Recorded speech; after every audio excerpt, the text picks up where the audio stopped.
अंकिता, अब बता क्या हुआ है? आजी,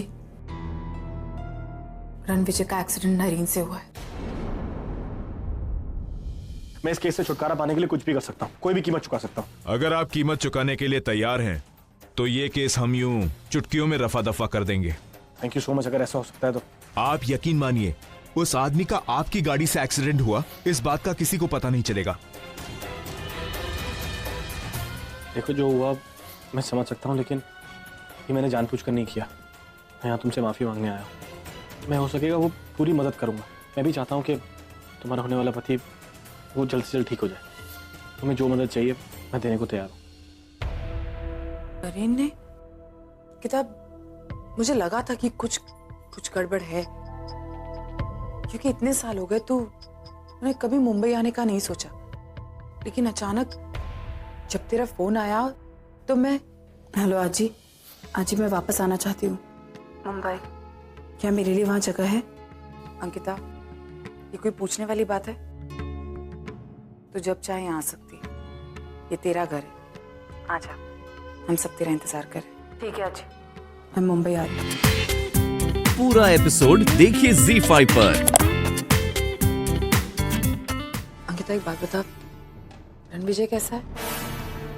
वो भी कहाँ, हॉस्पिटल में? उसकी फैमिली वाले तो बहुत परेशान होंगे।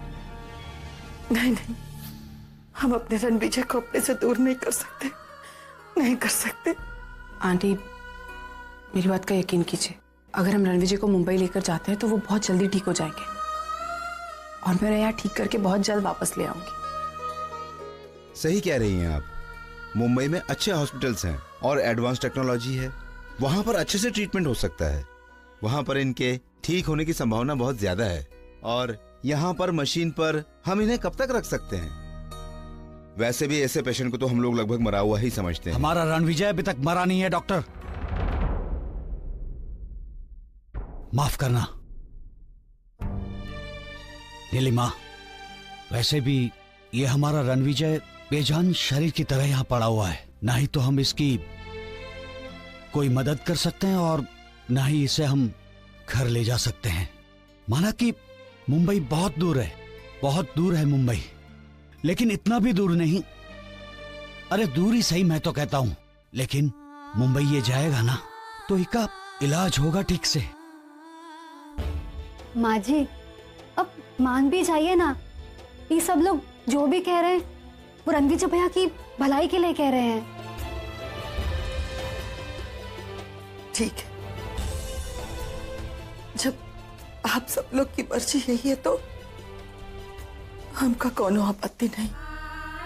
बस हमका इंतजार रहेगा कि हमारा बेटा कब वापस ठीक होके आएगा और हमका माँ कह के बुलाएगा। अंकिता बेटिया, हमारा बेटा हमारी जान है, इसका ख्याल रखना बेटिया। आंटी, आप सबने ऐसे वक्त पर मेरा साथ दिया है जब मेरे साथ कोई नहीं था। मैं आपसे वादा करती हूँ, रणविजय को और आप सबको आपका हक दिलाकर रहूंगी। रणविजय बिल्कुल ठीक हो जाएंगे और वो यहाँ वापस आएंगे। आप इनकी चिंता बिल्कुल मत कीजिए। नरीन सिर्फ आपकी वजह से इस परिवार से उसकी खुशियां छीनी। मैं आपको इतनी आसानी से माफ नहीं करूंगी। आपकी गलती की सजा आपको भुगतनी होगी। अब जो हुआ सो हुआ अंकिता, इस सारी बातों को भूलकर आगे बढ़। अंकिता देख, कल से तेरा काम शुरू होने वाला है और मैं चाहती हूँ तू अभी आराम कर।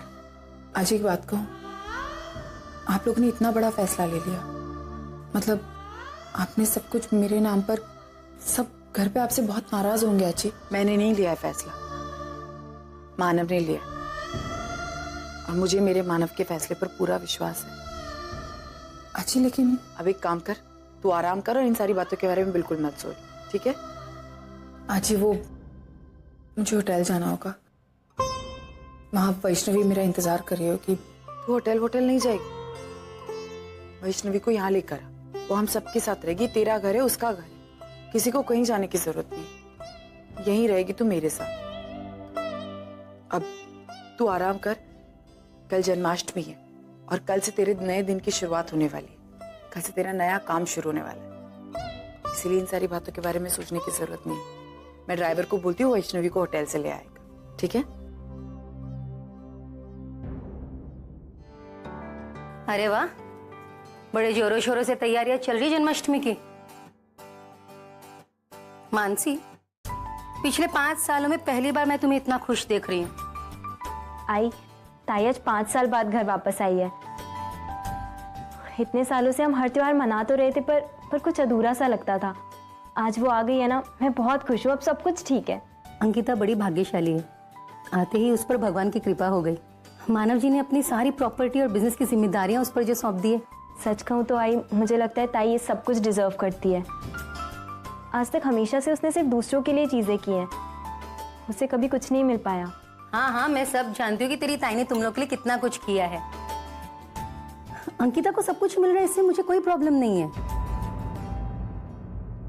बस भगवान की थोड़ी बहुत कृपा तुझ पर भी हो जाती तो हमारा थोड़ा भला हो जाता। मानव जी अपनी प्रॉपर्टी में से थोड़ा बहुत हिस्सा या बिजनेस का कुछ भी तुझे भी तो दे सकते थे, उसमें तेरा भी तो हक है, तेरे भाई बहनों का भी तो हक है। तुम तीनों का हक अकेले अंकिता को? अब हम कोई सेठ और साहूकार तो है नहीं। मेरा शशांक कमाता ही कितना है, उसकी कमाई से सिर्फ घर का खर्चा चल पाता है। तुम्हारे भाई बहनों का खर्चा, उनकी लिखाई पढ़ाई का, खाने का खर्चा, और तुम्हारी बच्ची भी तो है, उसके भी तो भविष्य के बारे में हमें सोचना होगा। हमारी इन हालातों को देखकर अगर तुम्हारे आजूबा तुम्हें भी थोड़ा बहुत कुछ दे देते तो। पर हमें नहीं चाहिए।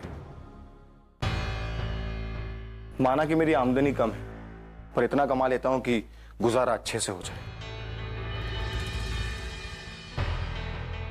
जानता था कि दिन ऐसे ही कुछ होगा। आखिर सगे सगे होते हैं और सौतेले सौतेले। तो अच्छा हुआ हमने अपनी फॉर्म लेकर रखी, ना पता चलता हम भी और परी और नरेन की तरह सड़क पर आ गए होते। पापा को ये भी फॉर्म खटक रही होगी ना? वही नहीं, तमीज से बात कीजिए, ससुर हैं वो आपके। एक तो बाबा ने जो आपको प्रोजेक्ट के लिए पैसा दिया था वो आपने अपने किसी काम में यूज कर लिया, ऊपर से आप बाबा पे ही उंगली उठा रही हैं। बाबा ने जो डिसीजन लिया वो बिल्कुल सही लिया है, उनकी प्रॉपर्टी बिल्कुल सही हाथों में गई है, समझी आप?